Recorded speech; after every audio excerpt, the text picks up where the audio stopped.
Assalamualaikum dan salam sejahtera semua. Hari ini kumpulan kami akan bentangkan satu tajuk yang agak menarik, iaitu liberalisme, fahaman tentang kebebasan individu. Tapi, sejauh mana kebebasan itu sesuai dengan nilai masyarakat kita?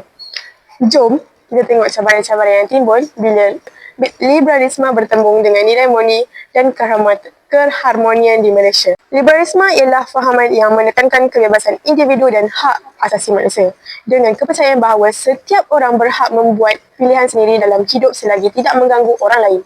Liberalisme terbagi menjadi dua aliran utama, iaitu liberalisme klasik menekankan kebebasan ekonomi, kurangkan kuasa negara. Yang kedua adalah liberalisme moden mendukung campur tangan negara untuk keadilan sosial. Namun, dalam konteks Malaysia, ini menjadi cabaran apabila ia menjejaskan nilai murni dan keharmonian masyarakat, terutamanya apabila kebebasan tanpa batas membawa kepada penggeseran budaya dan sosial. Beberapa isu semasa yang berkait rapat dengan fahaman liberalisme. Yang pertama, perbahasan pendidikan seks dan kurikulum sekolah. Iaitu, isu pertama adalah melibatkan desakan golongan liberal untuk memperkenalkan pendidikan seks secara terbuka dalam kurikulum sekolah. Tujuan mereka adalah untuk meningkatkan kesedaran pelajar terhadap kesihatan reproduktif dan hak tubuh badan. Walau bagaimanapun, pendekatan ini menimbulkan kebimbangan dalam kalangan ibu bapa dan masyarakat kerana dikhawatiri mendorong kepada kelakuan tidak bermoral. Isu kedua ialah kebebasan bersuara dan peranan media. Dalam konteks liberalisme, kebebasan bersuara dianggap sebagai hak asasi yang tidak boleh disekat. Namun, apabila kebebasan ini digunakan untuk menebar fitnah, provokasi iaitu ideologi yang merosakkan, ia boleh mengancam ketenteraman awam. Yang ketiga adalah hak golongan minoriti dan LGBTQ. Isu ketiga yang menyentuh perjuangan hak oleh golongan LGBTQ. Golongan ini menuntut pengiktirafan dari segi undang-undang dan sosial atas dasar hak asasi manusia. Namun begitu, semua agama utama di Malaysia iaitu Islam, Kristian, Buddha, Hindu dan Sikh secara jelas melarang dan menolak amalan ini kerana ia dianggap bertentangan dengan ajaran agama dan norma masyarakat. Yang keempat adalah isu gender feminisme, iaitu berkaitan perjuangan hak wanita atau feminisme. Walaupun ada usaha yang positif dalam menuntut kesamarataan gender dari aspek pendidikan dan kerjaya, terdapat juga cabaran apabila sesetengah fahaman feminisme radikal menolak peranan wanita sebagai ibu ataupun isteri dan mempertikaikan institusi perkahwinan mereka. Seterusnya, masalah institusi mengatasi liberalisme adalah peranan keluarga.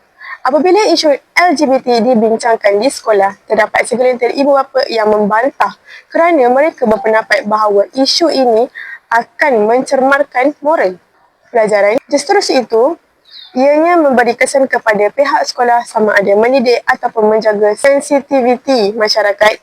Oleh itu, pendidikan agama, peranan ibu bapa dan kekukuhan institusi keluarga juga amat penting dalam membendung pengaruh ini. Yang kedua adalah institusi pendidikan. Seperti mana yang kita tahu, pendekatan yang diberikan oleh institusi swasta dapat membincangkan isu LGBT ini secara terbuka, manakala institusi awam cenderung untuk lebih berhati-hati dalam membincangkan isu ini.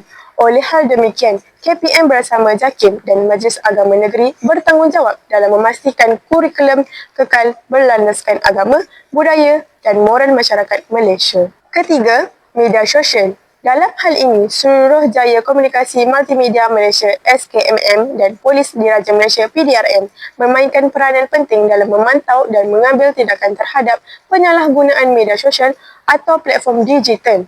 Pada era globalisasi, tanpa sempadan ini, isu liberalisme semakin diterima dalam masyarakat.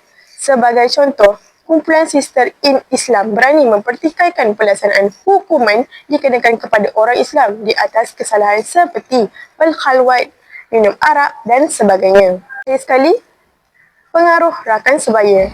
Situasi ini dapat dilihat apabila terdapat segelintir individu yang menormalisasikan LGBT dalam kumpulan mereka.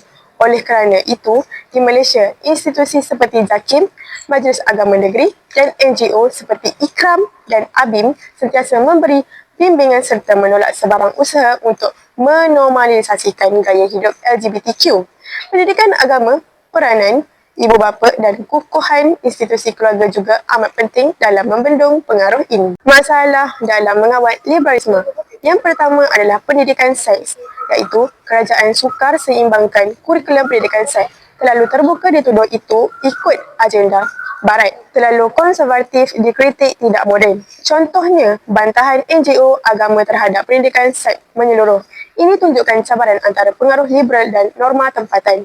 Yang kedua adalah kebebasan media, iaitu liberalisme tuntut hak bersuara tanpa batas. Tapi, bila dibiarkan boleh timbul fitnah dan penghinaan agama. Bila disekat, kerajaan dikritik autoritarian. Contohnya, komentar menghina Islam dan raja. Cabaran utama ialah mengimbangi kebebasan dengan keselamatan awam. Dan yang ketiga ialah hak LGBTQ. Tuntutan hak LGBTQ bercanggah dengan undang-undang syariah dan nilai Islam. Kerajaan tertekan antara desakan hak asasi dan sensitiviti agama. Contohnya, isu bendera pelangi di konsert. Ini tunjukkan ketegangan antara kebebasan individu dan perlembagaan negara. Dan yang akhir sekali adalah gender dan feminisme. Liberalisme perjuangkan kesamarataan jantina, tapi ada tuntutan bertentangan dengan syariah seperti penolakan konsep isteri taat. Contohnya, kempen feminis. Cabaran peranan wanita tradisional ini bukti kerana imbangkan hak wanita dengan nilai agama dan budaya. Seterusnya, faktor penggerak aktiviti bertentangan dengan SPK, falsafah sejahtera dan rukun negara serta impaknya. Pertama, pengaruh globalisasi dan media bebas. Ini menyumbang kepada isu kebebasan bersuara melampau dan normalisasi LGBTQ melalui media sosial. Kesannya ialah perpecahan sosial kerana wujud perbezaan pandangan yang ekstrim. Ini bercanggah dengan falsafah pendidikan kebangsaan yang tekankan keseimbangan sosial dan rukun negara, iaitu prinsip kesopanan dan kesusilaan. Ketiga, pendidikan nilai yang lemah. Hal ini berkait dengan isu perbahasan pendidikan seks dan kurikulum di sekolah yang jelas tiada panduan nilai jelas. Kesan buruk ini ialah peningkatan masalah sosial dan konflik keluarga yang menjejaskan matlamat falsafah pendidikan kebangsaan untuk lahirkan insan seimbang serta melanggar nilai murni dalam falsafah sejahtera. Langkah penyelesaian terhadap isu liberalisme. Yang pertama adalah penguatkuasaan undang-undang. Undang-undang yang tegas perlu dikuatkuasakan bagi mendisiplinkan masyarakat agar tidak melanggar batas kebebasan dan norma sosial. Yang kedua adalah peranan ibu bapa, di mana ibu bapa perlu mendidik anak-anak sejak kecil dengan nilai murni supaya mereka tidak terpengaruh dengan fahaman yang bercanggah dengan budaya dan agama.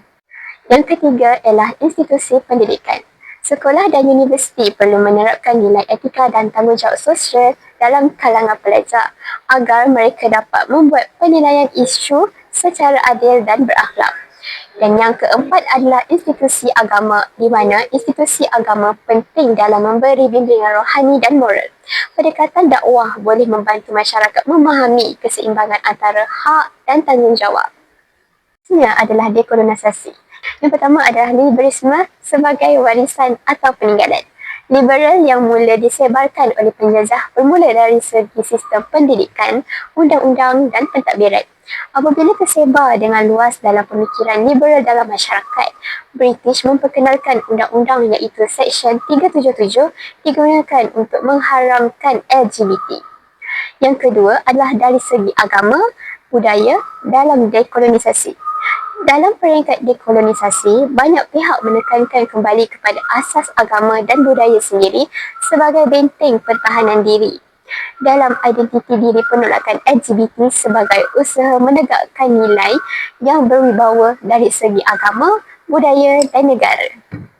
Kesimpulannya ialah liberalisme adalah ideologi yang mendukung kebebasan dan hak individu sebagai prinsip utama dalam penyelenggaraan kehidupan masyarakat dengan keyakinan bahawa kebebasan akan membawa kepada kemajuan dan kesejahteraan. Oleh itu, pihak berwajib perlu memainkan peranan penting dalam memantau perilaku individu ketika penganjuran aktiviti hiburan. Namun, peranan individu juga amat penting untuk mengawal diri agar tidak melakukan perbuatan yang tidak wajar atau berlebihan semasa berhibur. Sekian, terima kasih.